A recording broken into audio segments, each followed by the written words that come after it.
FanDuel optimal lineups and stacks for week 9. I'm Jason Gilbo at jgilbo11. Looking over and reviewing for this week. Obviously, it's Thursday morning before the Thursday slate, but we're looking at the Sunday main slate on FanDuel.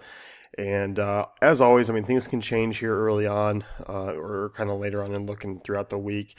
You know, maybe a guy like Charkandrick West pops up in the optimizer, so you might get things a little bit different, and that can kind of certainly shake things out. So looking to see what what kind of came out today. And cash game lineup, obviously we have, Aaron Rodgers, Ezekiel Elliott, Devontae Booker, T.Y. Hilton, Stephon Diggs, Michael Thomas, Kyle Rudolph, Will Lutz, and Minnesota Vikings defense. So to kind of jump into the quarterbacks in this one, we'll go over the GPP one right now as well. Andrew Luck, Melvin Gordon, Ezekiel Elliott, Brandon Cooks, Stephon Diggs, Michael Thomas, Kyle Rudolph, Dan Bailey, and Minnesota Vikings defense. So a little bit of a swerve, but obviously you can see where the core is headed this week. You're looking for a couple cheap wideouts. Obviously, you know Stephon Diggs is going to be a playable guy at 6,500 against the Lions. But looking at the quarterbacks this week, looking at Indy and Green Bay sitting at 54 points right now, it's the highest total of week 9. Green Bay scoring 89% of their touchdowns through the air. Obviously, with a 30-team total, you're really going to be looking at that.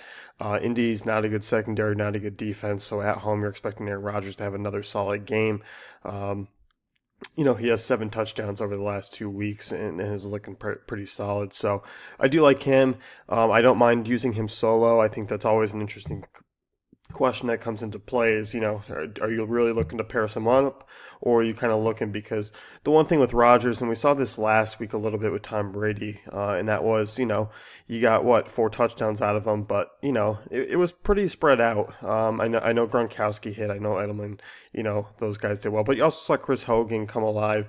You get James White mixed in there, and that's kind of the same thing with Rodgers. If you're not on Jordy and Jordy gets 2 of the touchdowns, that's something, but you always kind of know you got that safety with Rodgers, and kind of just rolling him out there naked. So I don't mind him this week. I think he's a solid option to even pay up for, and with all the value at wide receiver, with all the value at running back, I think you can easily do it and plug him in. So with Andrew Luck being 1,100 cheaper than Aaron Rodgers, I think he's a legitimate swerve, especially in that game. Going to be asked to throw a ton. I like him. I mean, Green Bay's middle of the road against the pass. They're still relatively banged up. Luck's been a fairly solid guy to kind of get exposure to. Even in the game last week against the Chiefs, he struggled, but still had 19 points.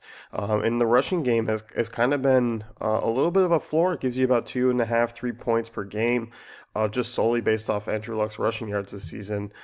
He's rushed for 209, I believe, which is the 3rd most behind Marcus Mariota and Tyrod Taylor. So, given that offensive line is absolutely horrendous, it's pushing Luck to kind of get out and escape the pocket and run a little bit more. So, in terms of the running backs this week, obviously in the cash game, I think this is an easy call. It's Ezekiel Elliott. You plug him right in, and that's the first guy you kind of lock into this week. Road matchup against the Browns, you're looking at Dallas with the 3rd highest total, so a touchdown favorite. Elliott, he's your most expensive, as he should be, but once again, with all the value that's on this slate, I don't mind starting off Rodgers Elliott. I don't mind, even using him in GPPs with the high ownership, because he's a guy who could easily break for 100 plus yards and 2 touchdowns this week and kind of put you at a fade if you don't, use him. So Elliott's a solid option. You look at Cleveland, they're allowing 4.8 yards per carry this year, the 5th most FanDuel points per game. Elliott's a pretty safe call. Devontae Booker, a little bit banged up with the shoulder issue, obviously came back, but still is going to play this week. We still have the questionable tag on him, but 7K, obviously, not the greatest value as he was last week, but 7K is still cheap for a running back. Cafe value is still very strong on him. Projection right around 12.6. I can definitely see that kind of being the 15 to 16 range this week. And also a great matchup against Oakland. They have struggled against running backs. They're allowing 22.7 FanDuel points per game this year. 2 running backs. We didn't really see anyone cut into his workload outside of when he left for the injury, so you got to imagine that stays pretty much true this week. In the GPP lineup, they make a swerve with Melvin Gordon, and obviously you're looking for that 2 touchdown upside with Gordon, which we've seen quite a few times this season. Not the most ideal matchup. It's going to keep his ownership low, and I think with all the value backs, obviously you're looking at New Orleans and you're looking at San Francisco, and there's about three backs that are viable in GPPs that you can use. Carlos Hyde, Tim Hightower, Mark Ingram, whoever you want to take the risk on for New Orleans. You also have Charkandrick West, you have Devontae Booker. So Melvin Gordon, I'm not really expecting to be a high-owned play this week. I do think less than 7% is about what you're going to get him at. So you got to basically hope he hits on that GPP projection that we have, and that's pretty much multi-touchdown upside.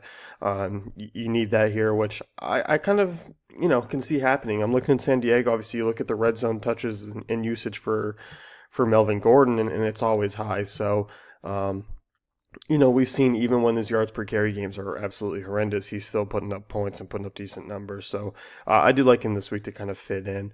The wide receivers, you can see the core here. Stephon Diggs, Michael Thomas are two cheap guys you can take a look at this week. Diggs, obviously 6,500 in a matchup against Detroit is going to be very popular.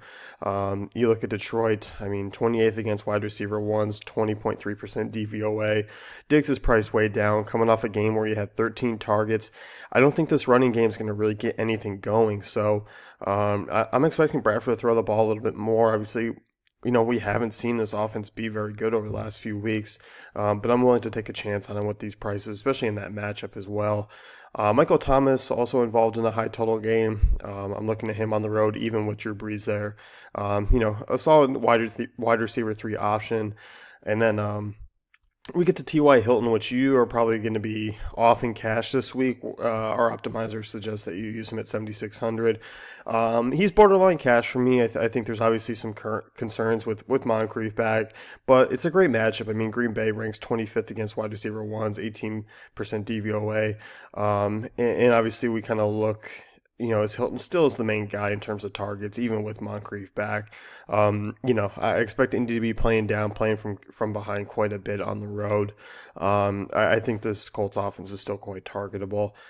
In the GPP lineup, it does swerve off of Hilton for Brandon Cooks at the same price. Great matchup for Cooks this week. San Francisco ranks 32nd against wide receiver ones, 48.7% DVOA. This is a prime matchup for Cooks, but it's always kind of a boom or bust thing for him, especially with the Drew Brees road splits. Do we get a high volume passing attack this week, or are they going to hand the ball off?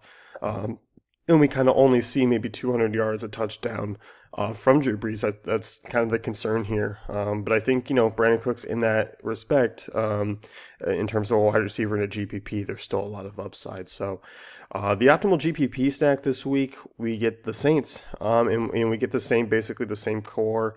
Actually, let me go back. We'll talk tight ends real quick. Kyle Rudolph pops up in all three.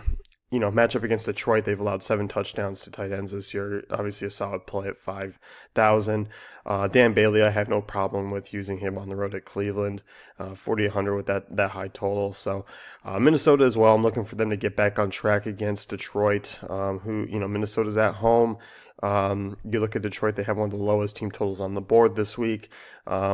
FanDuel priced up the Vikings quite a bit here over the recent stretch. They were about 4,800 for most of the season. So a little bit higher, but, cafe value is still very strong. We're looking for over 10 points in return from them. So it's the same thing here in the GPP stack as well. Except you get Will Lutz who pops up in the cash.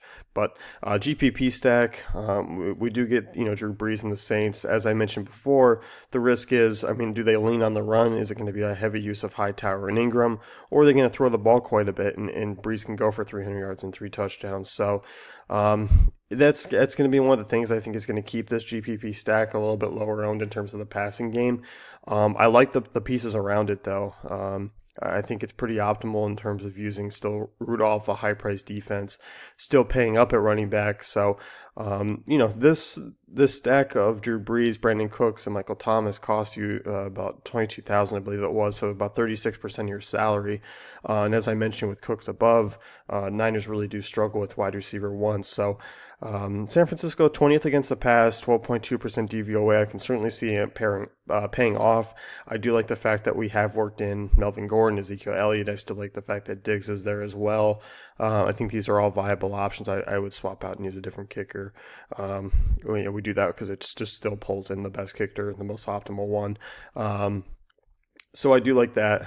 We look at Drew Brees. We look at this this total this week. It's the second highest in play team total on the board, 28.25 behind Green Bay, just ahead of Dallas. So curious to see the New Orleans ownership this week. Curious to see how people kind of attack that game in general, because both those teams have been horrendous against running backs. But as we kind of forget, the Pats' defense is bad as well. So curious to see how that one shakes up. That's going to wrap things up here with the Week 9 optimal lineup and stacks review. Be sure to head on over to dayfantasycafe.com, check out our optimizer, all our cool models. Obviously, as mentioned in the beginning, you might see something a little bit different, just in terms with our projections, always updating throughout the day. So be sure to keep an eye on that. So we'll see you in week 10.